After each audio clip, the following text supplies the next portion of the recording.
Ambassador Michael Oren, welcome to Behind the Headlines. Thank you for making time in your very busy schedule. Michael, from an Israeli strategic perspective, are we still thinking about the war with Iran as a war to be won, or has it become something closer to a long-term contest to be managed?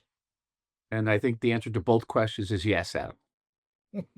What are the scenarios that we're looking at then? Oh, because with you, first of all, you have to define what you mean by one, Mm. and then finally you have to mean by what you term by long term. Okay. Okay. Now you have the American Western definition of victory, which is the amount of ships you've sunk, the amount of factories you've blown up, the amount of missiles and missiles launchers you destroyed. Then you have the Iranian definition of victory, means simply we survive. Yes.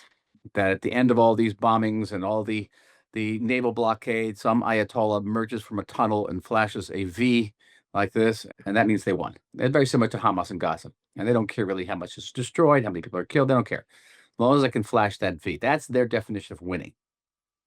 Our definition of winning ultimately is regime change. That there's a different leadership in Iran that wants to live in peace with us and enables us to live in peace with our neighbors. Now, whether that's achievable in the short run, long run, however you define it, is the short run weeks, is the short run years, long run years, we don't know, but that remains our goal.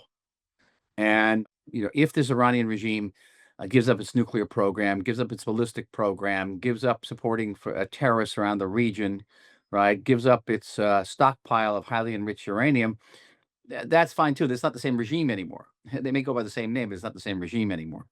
And so I think, ultimately that I think this regime, in one way or the other, its days are numbered.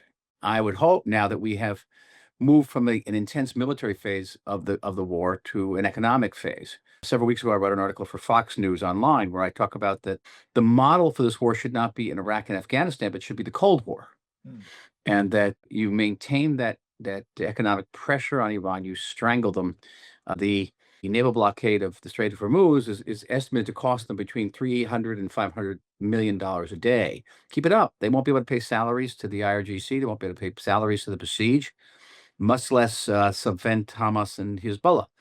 All that is good. But there are numerous questions here. And that is, what is the depth of America's endurance here? How long can the American public put up with this? How long can the Republican Party continue along this policy, to embrace this policy and not pay a very heavy price at the ballot box next November? So you were ambassador of Israel to America. You during the Obama years, you've seen the American political system, American society up close. Its tolerance for this seems to be much lower than the Iranian tolerance to basically, sustain itself. What do you think if it's going to be a Cold War, is it going to be a long-term fight between whatever long-term is? Will America stay the distance, or will Israel have to carry that load? That's a big question. I don't have I don't have an equivocal answer to that. On the American side, at stake is the future of the Republican Party and the legacy of the Trump administration. On Iran's side, again, the struggle is existential in terms of the regime. Not for Iran, but for the regime, certainly. The stakes are higher from the Iranians. So one would assume that they are willing to put up with more pain, more suffering than the Americans are. However, their pain and suffering is acutely greater. It's not just increased prices at the gas station. Not to diminish that, it's very painful for a lot of Americans who are working.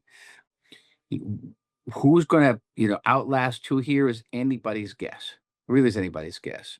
My gut feeling is if the president had made a more compelling case for this war and sold it to the American people in a more convincing way, he would have a longer time. And I think there's a great lesson here to be drawn about the need for communication, particularly in democracies, and how you have to really convince your public to go along with you. And there have been great leaders in history who have done this. And there's leaders in history who haven't done it effectively. And here we see it drawn again. The Iranians don't have to convince anybody of anybody. They're a totalitarian regime. As long as they're not facing, once again, a major domestic upheaval, then they can keep going for a very long time because they don't know how much they really care, how much their people suffer. Ambassador Ross talked at length, and I know in his latest book, Statecraft 2.0, about the actual fragility of the Iranian regime. I mean, it can't ensure there's enough water for its own people. It can't ensure there's enough electricity, for an oil-rich nation. So he thinks it is a matter of time. And what I'm sensing from you too, that it is a matter of time before there's regime change, given the pounding that Iran has received, and given that, the totalitarian forces who control the economy, their safest bet is to stay with the current regime. How do we see this then unfolding? Or will it just be another failed state in the Middle East in itself in perpetual war? Again, you're asking me a lot of theoretical questions. I'm a historian and I have enough problems predicting the past. And you're putting me in the role of prophet, but I would say Iran could begin to dissolve along ethnic lines. It could implode. There could be, again, popular, very violent uprising and suppression. There are any number of scenarios that could play out. Yeah. But what we do know definitively is that everything hinges on what occurs in this war. For example, we have a ceasefire in Lebanon, which is not really holding. We have peace talks with the Lebanese government, which may or may not reach an agreement. But even if it does, the Lebanese government lacks the ability to enforce that peace agreement on Hezbollah. So there'll be no true peace in the northern part of Israel and southern Lebanon until Iran is subdued. Everything, all paths here lead to Islamabad, lead to these negotiations, and lead also to the Strait of Hormuz and what's going to happen with the showdown there. America continues to move significant military assets into the area. One must assume that they're there for a reason, not just for show. And this could move into another violent cycle, military cycle, though I'm at loss to say whether that would really bring the Iranian regime to its knees. Perhaps if the energy sources were destroyed. Let's then look at, as a military historian, then let's Yeah. look backwards. And I want to talk about Israeli society. And I want to talk about, how Israel society has been impacted, not just by this war, but by the last 2.5 years. And I want to start with this proposition that if we change the word victory as no longer about winning, we know that Hamas 2.5 years on is still there. We know that Hezbollah is still there. We know the Houthis are still there. And of course, the Iranian regime is, busy pounding more rockets on its neighbors than it has on Israel. Michael, as a military historian, and you look back at this time from an Israeli strategic perspective, what does Israel need to do differently now to ensure better outcomes than what you and my family and others have been experiencing these last 2.5 years? The answer to that is not much. Listen, Adam, since 1948, our tactic has been our strategy. And what does that mean? The tactic is every several years, some enemy of ours rises up and tries to destroy us. We hit that enemy on the head. We try to convince that enemy that trying to destroy us is not a good idea. We'll try to do this many times, the Egyptians, the Jordanians, and their leaders will conclude that it's really not a good idea and they'll make peace with us. Others, won't internalize that message and they'll keep trying. In between these bouts of hitting our enemies on the head, we develop what is, by any international criteria, one of the most successful nation states on the planet. We don't sit in place. We don't march in place. We move on. And it was my hope going into this war that the tactic of the strategy would actually become the strategy itself, that there would be a fundamental change, that we would have peace between Israel and Lebanon, peace between Israel and Syria, peace between Israel and Saudi Arabia, maybe even peace between Israel and a post-Ayatollah Iran. All that seemed possible. It's not impossible now. It seems less likely, I must admit. And it could be that we just have to wait for the next time we have to hit all these people on the head. At the end of the day, there was no great military solution to Hamas. There's certainly no military solution to Hezbollah. I was in the last Israeli attempt to occupy Lebanon in 1982. It didn't work out so well. All of these Hamas, Hezbollah can only be subdued by cutting off their oxygen. And that oxygen supply comes from Iran. But they're also religiously inspired jihadists. So, Sure. They're willing to fight to the last civilian and seem to be wanting to do so, which is different to Right. making peace with Jordan and with Egypt, which are run by, secular-based rulers. And we hope with Saudi Arabia and eventually Indonesia and UAE and the rest of the Arab world. So are we going to be living in this for however long, Michael? Yeah, I could say the same thing about Australia. for the Australian Jews. I mean, how long do you live in that reality? Is it going to change? Is anti-Semitism going to go down in Australia at any time? Demographics are working against it. So this is the Jewish plight. It's not just Israel. Israel, in many ways, is a metaphor for the Jewish situation globally right now.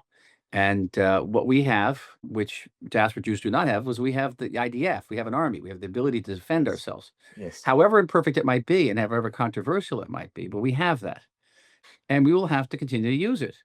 Now, I can take this down to a different level, and that is this. Ever since 1956, since the Suez Crisis, the Second Arab-Israeli War, the United States has stopped us in every single military encounter, with maybe one exception. That was a raid against the Iraqi nuclear reactor in 1981. Every single time they've stopped us. I've actually been involved in situations where the administration has said, stop. I've had to carry that message to Israeli leaders. And they stopped us in Gaza. They've just now stopped us in Lebanon. In Lebanon, yep. They've stopped in Iran. Certainly last summer they stopped us. And one has to say to yourself, okay, we have this wonderful ally, the United States of America, which supplies us, but it also stops us. And so that maybe we should work toward a different relationship with the United States, much more of a partnership, less of a dependency. I mean, just last week, President Trump announced a 3-week ceasefire on the northern border without even consulting us. Without him just, and I was asked on Israeli television, has Israel become the 51st state? And my response was, I wish it were, because American states have a lot more freedom and maneuverability than we have. And that is the price you pay when you go to war with Donald Trump, I imagine. And it's not, but it's not just Donald Trump. It's been it's not as so open with other American presidents, yes, but it's still there. And because we are dependent, we are a small power. I get it. We do, but when we get 99% of our arms from the United States of America. Yeah. And that begs the question about military independence, which we might do. And I know that, the Israeli government has obviously been talking about that. Actually, in 2021, I published an article in Tablet magazine calling for an end of U.S. military aid to Israel. Yeah. At the time, everyone jumped down my throat. Everyone was angry at me. And today, I think everyone more or less agrees with me that dependency is not healthy for us. We should be partners with the United States, not a dependent on the United States. Which is, in a non-rules-based order, is what you want, given the way things are changing. Absolutely. We know it in Australia too. We Right. see it in our region. I said there was a second question about Israel I wanted to ask Michael. Honestly, fairly, how is Israeli society holding up under this sustained 2.5-year conflict? Militarily resilient, there's no question about it. But psychologically, economically, socially, on all the other things, how is Israeli society going? It's not a simple answer. We just celebrated our Independence Day. You should have seen the crowds out dancing and singing. You'd think, who are these people? We've just come through over 2.5 years of war, and we're out there celebrating as if, we're on the Riviera. And I'm part of a congregation here in Jaffa, which is, the celebrations were just extraordinary. And so that type of resilience we have. On the other hand, for the reservists and their families, the reservists who have spent hundreds of days in combat, the people suffering from traumatic stress syndrome, people who have been physically wounded. I'm on a board of a wonderful organization called Brothers for Life, which deals with soldiers who have been wounded in combat. Only soldiers have been wounded in combat. There's a waiting list of thousands to get into this program. Thousands. So there's a tremendous price. Economically, the high-tech sector has taken off in Israel, okay? But other sectors have suffered immensely. Tourism, for example, restaurants have suffered immensely. So it's not it's not a black and white situation. I think, generally speaking, that were the Iranian situation to continue on a military basis, in other words, with Iran shooting rockets at us again, missiles, Israeli population was willing to put up with it for a pretty long period, because we realized there's no choice. Yeah. We realized no choice. And the feeling that we're doing something against what was going on in the North, and I'm very attached to the North. His brother was shooting at the North, and Trump was imposing a ceasefire. And the sense was that the army just wasn't defending the North anymore. If our army is defending us, then I think Israel is willing to go the whole distance here, whatever that distance is, because we know there's no choice. As Golda Meir said, what is our secret weapon? There's nowhere else. Nowhere else to go. There's nowhere else to go. Prime Minister Netanyahu went into this war expecting strategic and, given who he is, political gains, but with no decisive outcome. How is he viewed inside Israel today? Well, he has a base which doesn't change. I also live in an area that's as heavily working class, Mizrahi, and you don't really hear much of a word against Netanyahu in any context here. And the Israeli elections in October, if they decide on a different government, it will always be by a very slim majority, very slim, because most people wake up in the morning and say, "Oh, I'm not going to vote for Bibi anymore." Most people are, they're set in their ways. But the opposition, headed by Naftali Bennett now, will say, and it's difficult to gainsay them, that Netanyahu declared that his goal was total victory on all of these fronts, and we haven't achieved anything remotely like it on any of those fronts. Mm. And you really that you can't that is you can't equivocate there. It's true. Mm, Netanyahu, in a way, is guilty of his own, let's say, bombast. If he could have said, our goal is to reduce the threats to Israel and to give us more breathing room, and I think he would have gained more. It was a little like Trump coming out and saying, my goal is unconditional surrender vis-a-vis Iran. It boxes you in a corner. Mm. I think there's much to be said about being honest with a population. Netanyahu has taken another blow in the last 48 hours with the disclosure that he has suffered from cancer. He'd been diagnosed with cancer of the prostate, and kept it hidden for a very long time.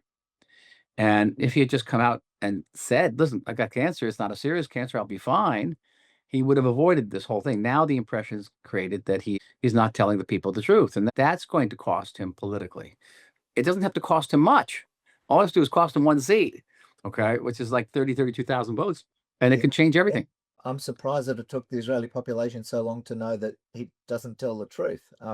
He's the great obvious. Well, I don't know many politicians who do. Okay, yeah, I mean there are some who do. There are some, but there are limits. There are limits to what you can say. Yes, and I think that he could have been much more truthful with the people of Israel. So let's, and I know looking ahead is what I like to do, and you like to look backwards, but. Mm-hmm. Looking ahead at this election, which is only so many months away, it's in October. 6 months. Yeah. 6 months. When I was sitting next to you in your beautiful apartment in Jaffa last year, you said there were two defining issues of that election. And one was the Haredim and their lack of service, their taking and not giving, their inability to see themselves as part of modern Israel. And you said the Commission of Inquiry into October 7. You said that were the two defining issues. So now, sitting here today, remotely, how does the war and Bibi and all of this now fit into that framework of what this next election will be decided upon? Well, I'll stick with those two. Those two issues are interesting issues. They cut across left and right, both of them. And the economy will feature in the future relationship with the United States and the world will feature in. Israeli elections are overwhelmingly personal. People don't look so much at what the lists are made of. They look at who's heading the party.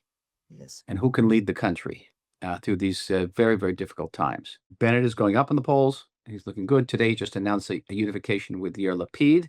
That's a very interesting political move because it moves him from the right toward more the center, and see who else he can form alliances with, whether with Lieberman's party, which is be right of center, Eisenkotz's party, which is center somewhere. I'm not quite sure whether it's left and right. Depends which day you're looking at it. Will the Likud split? Because there's talk of some of the more moderates, I don't know if that's the right word, wanting to split off. I mean, I would include you in that, Michael, in that grouping. They're going, we get it, we've had enough, and it's time to, get a commission of inquiry, change the way we do things with the Haredim, and, create a balanced left and right center of Israel. Is that a possibility? Because if that occurs, then there's a real chance of change. Yeah, the problem there is several. The people who vote, Likud is not a party. Likud is a family. I used to ask people, when did you join the Likud? And they would say, I was born into the Likud. They'd laugh when he joined. I was born into the Likud. It's a family. And in the family, you don't challenge the father of the family. And you certainly don't challenge the family itself. It's not, the people who leave the Likud and try to come back have a very hard time. And I don't know if there's enough people of the old school of the Likud, the old revisionists who adhered to this principle of hadar, of pride, of proper actions, okay, and humility to rally around a new party like that. The second problem is the lack of a personality to head it.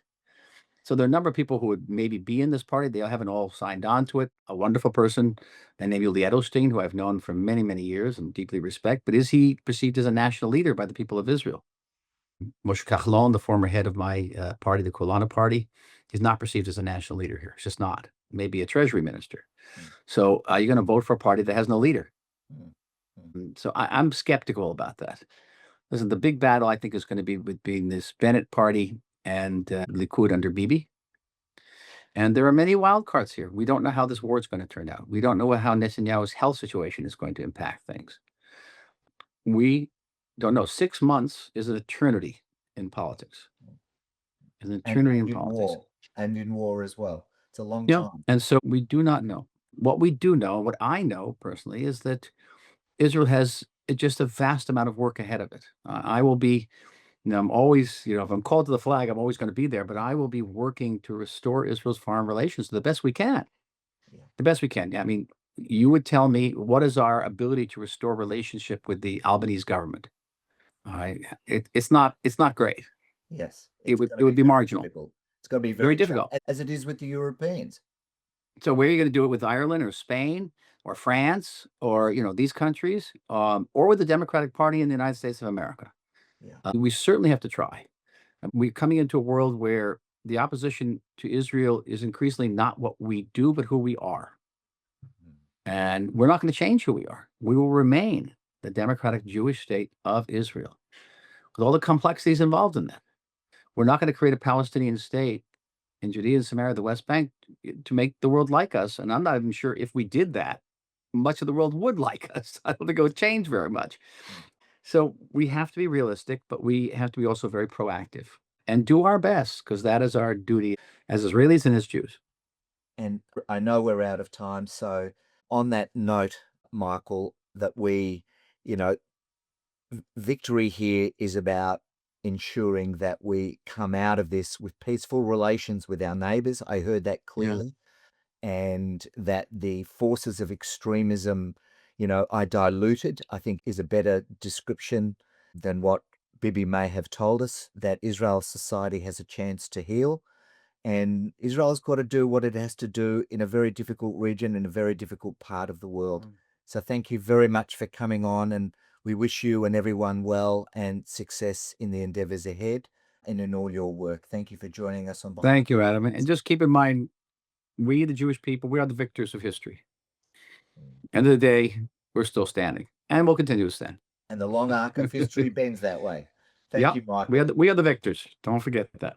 Look after yourself. All right. Thank you. All my friends in Australia, take care. Be well. Thank you. Okay. Bye-bye.